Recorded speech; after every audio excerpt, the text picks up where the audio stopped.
जय हिंद दोस्तों, राधे राधे। मैं उदय शंकर।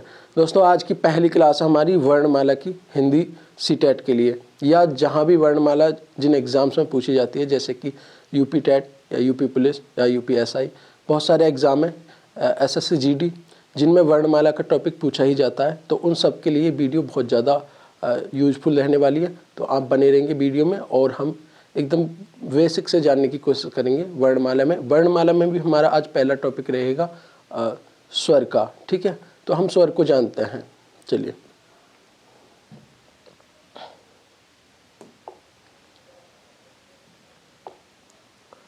देखिए वर्णमाला, पहले आप ये समझिए कि वर्णमाला कहते किसे हैं। माला तो आपने शब्द सुना ही होगा। माला का मतलब क्या होता है, चाहे वो मोतियों की माला हो, फूलों की माला हो, पैसों की माला हो। माला का मतलब होता है कि उसमें पिरो के रखते हैं एक एक चीज़ों को सीक्वेंस से। ऐसे ही वर्णमाला, वर्णमाला का मतलब होता है कि वर्णों की माला, अर्थात इसमें बहुत सारे वर्णों की हम बात करते हैं। तरह तरह के वर्ण होते हैं, स्वर होते हैं, व्यंजन होते हैं, और स्वरों के भी प्रकार होते हैं, व्यंजन के भी प्रकार होते हैं। ठीक है, इस तरह से सब कुछ मिल के वर्ण, बहुत सारे वर्ण मिल के एक माला तैयार करते हैं, यानी कि जिसे हम वर्णमाला नाम देते हैं। तो बात करते हैं आगे। और वर्ण भाषा की सबसे छोटी इकाई है, इसके और खंड नहीं किया जा सकते। वर्णमाला वर्णों के व्यवस्थित समूह को कहते हैं। देखिए, खंड का मतलब क्या हुआ कि और कोई खंड नहीं किया जा सकते। वर्ण का मतलब होता है, जैसे मैंने लिख दिया क, ये एक वर्ण है, इसका कोई दूसरा खंड नहीं हो सकता, इसका भाग नहीं कर सकते, इसे तोड़ नहीं सकते, ये क ही रहेगा। ठीक है, तो इसके हम दूसरे खंड नहीं कर सकते। अब व्यवस्थित समूह को, व्यवस्थित समूह का मतलब होता है कि सीक्वेंस से, जैसे कि पहले अगर मानो वर्ण में स्वर की अगर बात करें, पहले ए आएगा, ठीक है, इसके बाद नेक्स्ट आ, तो ये जो चलते जाएंगे ये सीक्वेंस से चलेंगे। ऐसे नहीं होगा कि मैं पहले आ लिख दूं और इसके बाद ऊ लिख दूं, ये सीक्वेंस जो है गलत हो जाएगा। ये वर्ण का व्यवस्थित समूह नहीं कहलाएगा। वर्णमाला का व्यवस्थित समूह होता है, एक सीक्वेंस से चलते हैं, क्रमबद्ध तरीके से चलते हैं। इसके अलावा क्या बात है, स्वर वर्ण। अब इसमें जो हमारा मेन टॉपिक आता है स्वर वर्ण का, स्वर कौन से होते हैं, वे वर्ण जो बिना किसी दूसरे वर्ण की सहायता से उच्चारित होते हैं या बोले जाते हैं, उन्हें हम स्वर कहते हैं। ऐसी अगर जब बात व्यंजन की करेंगे, तो व्यंजन के संदर्भ में ये बात होगी कि व्यंजन का उच्चारण किसी दूसरे वर्ण की सहायता से होता है। दोनों में अंतर समझ लीजिए आप, कि स्वर का उच्चारण किसी भी दूसरे वर्ण की आवश्यकता नहीं पड़ती स्वर के उच्चारण के लिए, जबकि व्यंजन के उच्चारण के लिए दूसरे वर्ण की आवश्यकता पड़ती है। फॉर एग्जाम्पल कैसे समझ सकते हैं हम, मान के चलिए ए है, ये क्या है, ए स्वर है, और इसमें अब आप देखिए कोई सा भी दूसरा वर्ण सम्मिलित नहीं है, कोई सा भी दूसरा वर्ण जुड़ा हुआ नहीं है। जब मैं बात करूंगा किसी व्यंजन की, जैसे मैंने लिख दिया व्यंजन, क्या लिख दिया, कै, जब आप कै के लास्ट में पहुंचेंगे, कै आप उच्चारित करके देखिए तो यहां पे कुछ बचेगा। कुछ का मतलब क्या हो गया कि इसमें ए भी जुड़ा हुआ है, इसमें ए भी सम्मिलित है। इसका मतलब जब व्यंजन की बात कर रहे थे तो दूसरा वर्ण जुड़ा हुआ था, दूसरा वर्ण सम्मिलित था। कै पूरा कैसे बना था कि इसमें ए भी जुड़ा था। अगर कै में ए नहीं जुड़ा होता तो कै इस तरह से होता, इस तरह से।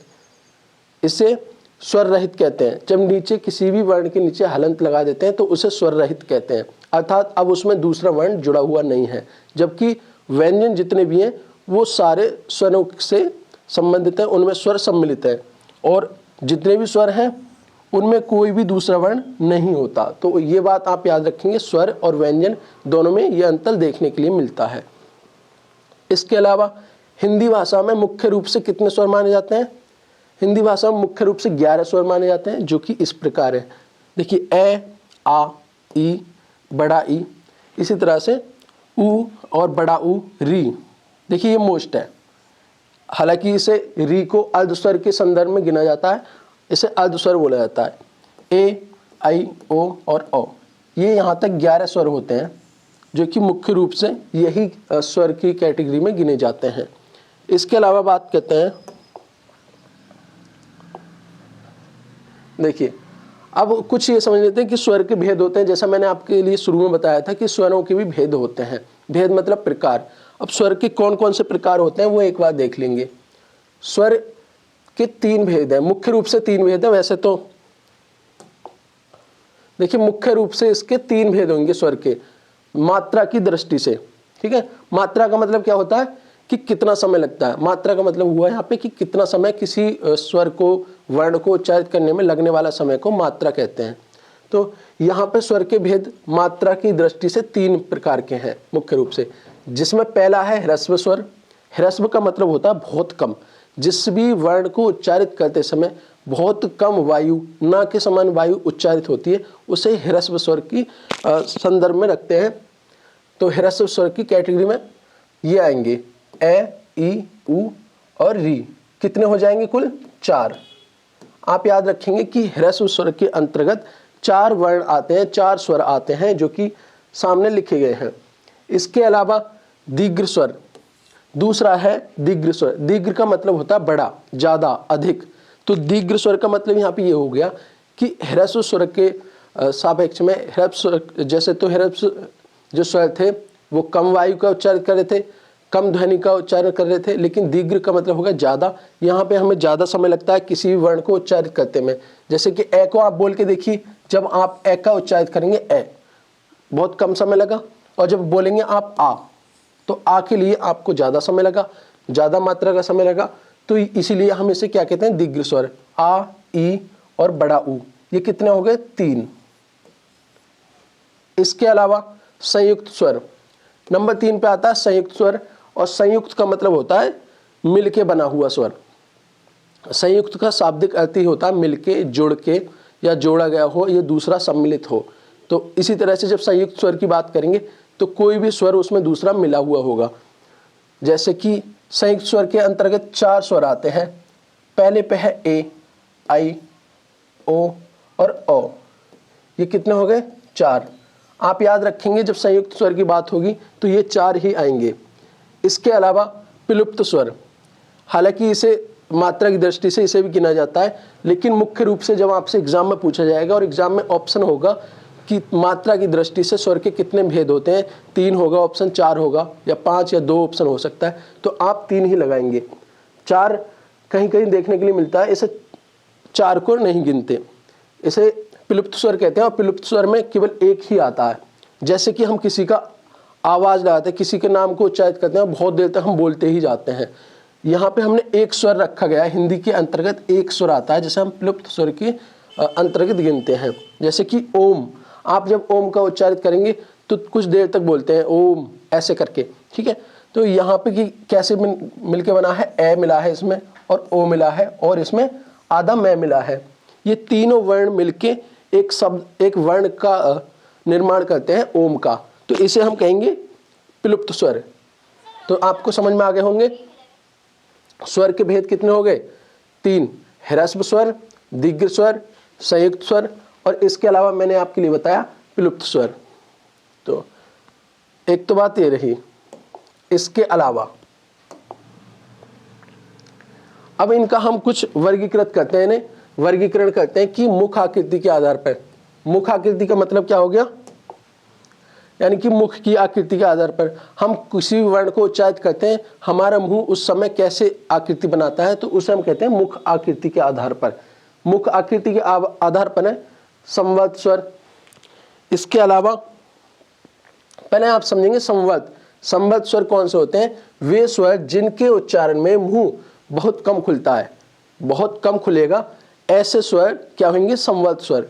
जैसे एक इसमें आएगा ई, आप जब ई का उच्चारण करेंगे ई, तो हमारा मुंह जो है थोड़ा कम खुलता है। इसके अलावा बड़ा ई या ऊ या बड़ा ऊ, इन वर्णों का जब हम उच्चारित करते हैं तो हमारा मुंह कम खुलता है, इसलिए हम इन्हें संवर्त स्वर की अंतर्गत रखते हैं। इसके अलावा आता है अर्ध संवर्त, यानी कि आधा सन। एक तो हो गया संवर्त, एक हो गया अर्ध संवर्त। तो वे स्वर जिनके उच्चारण में मुख संवर्त की अपेक्षा कुछ अधिक खुलता है, उन्हें क्या कहेंगे हम? अर्ध संवर्त। ध्यान से सुनिए, संवर्त स्वर में कम खुल था और अर्ध संवर्त में इसकी सापेक्ष में कुछ ज़्यादा खुलेगा।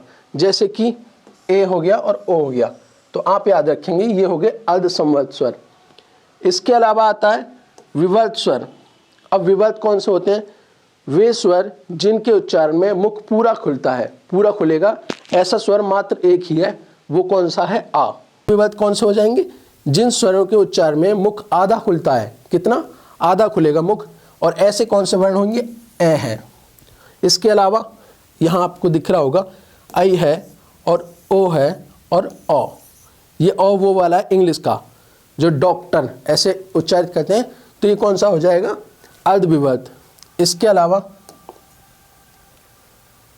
जीवा के आधार पर स्वर के भेद, जीवा मतलब कहते हैं जीव के लिए, तो जीव के आधार पर भी स्वरों के भेद किए गए हैं और वो कितने प्रकार के हैं, 3 भेद याद रखेंगे, 3 प्रकार के हैं। जैसे कि पहले पे आता है अग्र स्वर, अग्र का मतलब होता है आगे, जो स्वरों का उच्चारण हम आगे से करते हैं, जीव के अगले भाग से करते हैं, उन्हें हम अग्र स्वर के अंतर्गत रखते हैं। जैसे पहला आ जाएगा इसका जिन स्वर का, हाँ जैसे है ई, बड़ा ई, ए और आई, ये जब इन्हें आप उच्चारित करेंगे, आप बोल के देखिए मेरे साथ साथ में, ई, बड़ा ई, ए और आई, ये स्वर हमारी जीभ के अगले भाग से उच्चारित होते हैं, इसीलिए हम इन्हें क्या कहते हैं, अग्र स्वर। तो आप याद रखेंगे, भूलेंगे नहीं। इसी के बाद में नेक्स्ट है मध्य स्वर। मध्य का मतलब होता है बीच, अर्थात जीभ के बीच का भाग से जिन वर्णों का हम उच्चारित करते हैं उन्हें हम मध्य स्वर के अंतर्गत रखते हैं, और इसमें मात्र एक ही आएगा, ए। आप ए का उच्चारित करिए तो ये मध्य स्वर से उच्चारित हो रहा है। इसके अलावा पश्च स्वर, पश्च का मतलब होता है पीछे, तो जिन स्वरों का उच्चारण या जिन वर्णों का उच्चारण हम जीव के पिछले भाग से करेंगे उन्हें हम पश्च स्वर के अंतर्गत रखेंगे। तो इसके अंतर्गत कौन कौन से स्वर आएंगे, ये हैं आ, उ और ओ और ओ, ये वाले आप याद रखेंगे। ये पीडीएफ आपके लिए टेलीग्राम पर मिल जाएगी, और टेलीग्राम का नाम हमने बता रखा है आपके लिए नॉलेज सार। चिंता न करें, फिलहाल आप क्लास समझ लें, ठीक है। तो ये जीव के आधार पर हो गए कितने प्रकार के, 3 प्रकार के, अग्रस्वर, मध्य स्वर और पश्च स्वर। इसके अलावा बात करते हैं ओष्ठ के आधार पर। ओष्ठ मतलब होठ, होठ के आधार पर 3 प्रकार के होते हैं, एक प्रसत यानी कि खुले हुए, वर्तुल और अर्धवर्तुल, ये हो गए होठ के आधार पर। तो कैसी लगी क्लास आपके लिए आप जरूर बताएंगे। और आज की वीडियो में हमने स्वर बताया, कल नेक्स्ट वीडियो में हम व्यंजन के बारे में बात करेंगे। मिलते हैं नेक्स्ट वीडियो में, तब तक के लिए जय हिंद।